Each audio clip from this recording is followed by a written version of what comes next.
As you can see and tell, he's very creative. The vehicle that he's put together here, he has a passion for it. From the rims to the tires to the paint job to the speaker system to the engine, that's a skill. That's a talent itself. And to like that from young, growing up, yeah, you got to give it to him. To stay passionate, stay dedicated. The time he's taken out to put together these projects. 2 years, a year, bits and pieces, step by step. Also to be a quadriplegic and have a passion for it, you know. How many quadriplegics out there, you know, stay at a passion with what they do? I told him he's an inspiration to those quadriplegics out there. In the beginning of putting together this documentary, he was thinking about it. He didn't know whether or not he should talk about his accident that happened 23 years ago, off of a motorcycle accident that happened in the position that he's in. And I was like, you know what? Nah, let's focus on what you're enjoying. Let's talk about what you like the most, because you're inspiration to a lot of the people out there that are similar to your position, that are not contented, that need to be contented. Whether it's a sport, whether it's some kind of events to be involved into, you know. And this is something that he creates as an event. He said inside of this documentary that he takes his cars to car shows. That's enjoyment. You know, he looks forward to those things. Along with that, going to some of these car shows and seeing a lot of other Corvettes there. It's a family. It's a big family. He likes it a lot. I'm quite impressed with what I've seen. And I've seen the pictures in the past of the other Corvette, the white Corvette, the black Corvette that he's put together, and to have all those pictures showing that portfolio. I was quite impressed to say, okay, this will work out really great with putting together what you're putting together. This is more than a documentary. This is history. You know, this is something that down the line, family members of his family will see and say, okay, this is what he's accomplished, this is what he's put together. I really enjoyed being part of this project, working with him on this. You got to give it to the man, Bradley Trust. He's quite skilled, creative, and very intricate on what he wants. You know, you see the dynamics of where he's gone to the certain kind of paint job, you know, kind of rims, kind of speaker fix up, you know, the speaker systems, all the way to the interior of the vehicle of the car that he's worked on. You know, down the line, he's always had this idea and this skill, and he's made it happen out of nothing. You know, in the long run, out of nothing. That's what it takes to be creative when you have a talent. You know, just see the picture in your mind, put it together, and there you go. You got something awesome that you created. You got to give it to him, Bradley Trish. All right, so this is the one. This is the Corvette. Yeah, this is my beauty, man. I've always wanted a Corvette this style this year, and I pretty much wanted to build it the way I wanted to, and pretty much this is the one. All right, tell me about this engine. The motor is a LS1. It's a 5.7 liter 350. It comes with a 345 horsepower stock. I put titanium exhaust on the car to have a better sound, and it added about 10 horsepower. Alright. Now, what difference is the titanium and exhaust? Titanium is different types of. You have aluminum. I'm sorry. You have stainless steel exhaust. Alright. You have regular exhaust metal, and you have titanium. Titanium is much lighter. Alright. And gets a little bit different sound, and it's 3-inch. Was that what the speeding Corvettes that Formula One racers use? They're totally different setups. When you when you go into something like that, they pretty much use stainless steel exhaust. Okay. They can use titanium too, but it's a different setup when it comes to a Formula One race car or IndyCar car, open wheel. But they have different setups. Yeah. You know what I mean? But as far as a street car, right. When you get into cars like this, when you want to build a car and put exhaust on Corvettes, they usually use stainless steel because it's much cheaper. Right. Titanium is most expensive to put on a car. Yeah. It's 3-inch and it goes all the way to almost to the back of the car, but it sounds much better and it's lighter. I always hear they talk about certain chips or certain things in these engines that you could tweak and change. You can on this particular car here, C5, is the model of this car. When it comes to programming the computer, what you have it flashed. Okay. And it's not really per se a chip.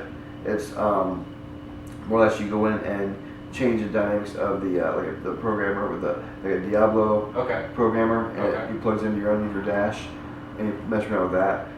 But when you go to build the motor, put like a cam and things like that, that's when you go into like I said, you have to send the computer off and have it flashed, so it recognizes the different things you put in the motor. So and then it teaches itself as you drive it. Right. It actually teaches it. The computer actually reads it as it goes. Makes sense. And dials it in. Awesome. All right. Tell me about this interior. The interior, I purchased 100% Italian leather from Italy. Had it shipped here, and had an upholstery guy do the doors, part of the doors, and had the seats done, and had the back of the car done. I have furthermore work to do on the car with the leather. It's just in the stages pre-stages of being done. It's just not finalized yet. Stock. What leather interior you got, or? It's pure 100% leather. Italian leather from Italy. I mean, the way the seats was before you fixed it. Before the seats, it was part vinyl and part leather. Okay.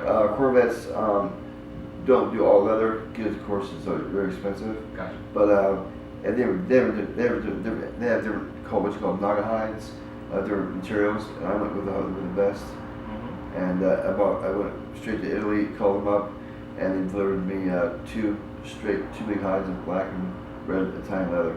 Okay. Yeah, matches the car real nice, the black and red. Yeah, I did it. It came out really nice. I tried to match the red with the paint job and of course the black, also to contour it in to the car to make it more uniform and pretty much clean and straight lines. It came out really nice so far. Like I said, I got more further work to do in the car, the floorboard, the sides inside the car, underneath the dash, and the door themselves. The door panels are going to be done in black Italian leather also. Okay. That's vinyl right there. Right. But later on it'll be leather. Awesome.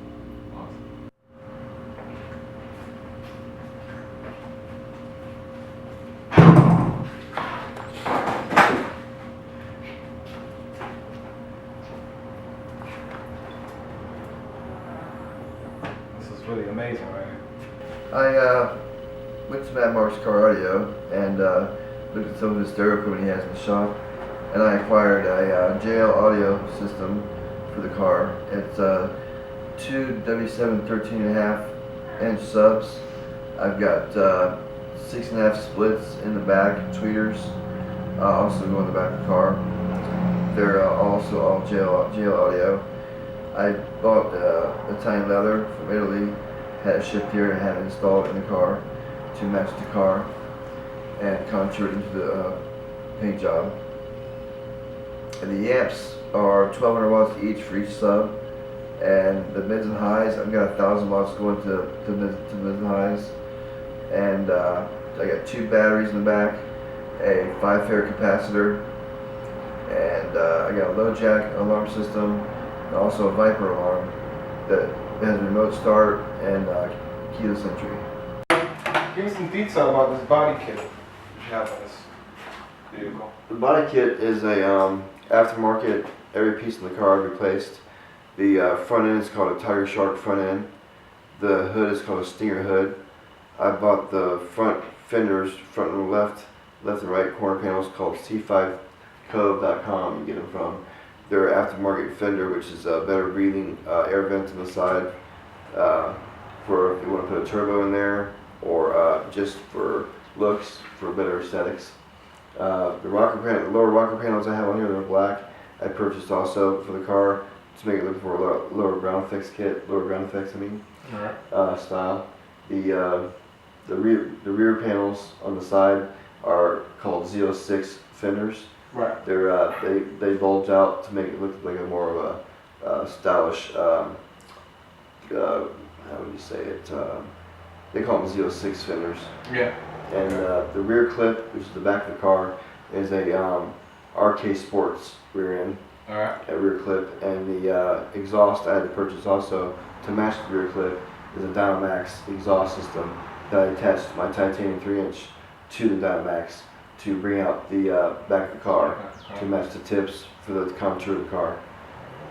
But it all came together real nice. I put about a $6,000 paint job on the car, and put a metallic red pearl paint in the black part of the paint job. You really can't see it unless you see it in the sunlight, but it's got a red metallic pearl in the paint itself. This is a torch red color on the car. They call it torch red. The rims are called Z06 rims. They are 17 by 9.5 in the front and 18 by 10.5 in the back. The tires I purchased are called BF Goodrich G-Force TAs. They're 295 by 35 18s. And the series is a 35 by the sidewall. And they're very sticky. There's a 280 tread wear, which is a better handling tire. And it's a good size, it's about 12 inches wide in the back.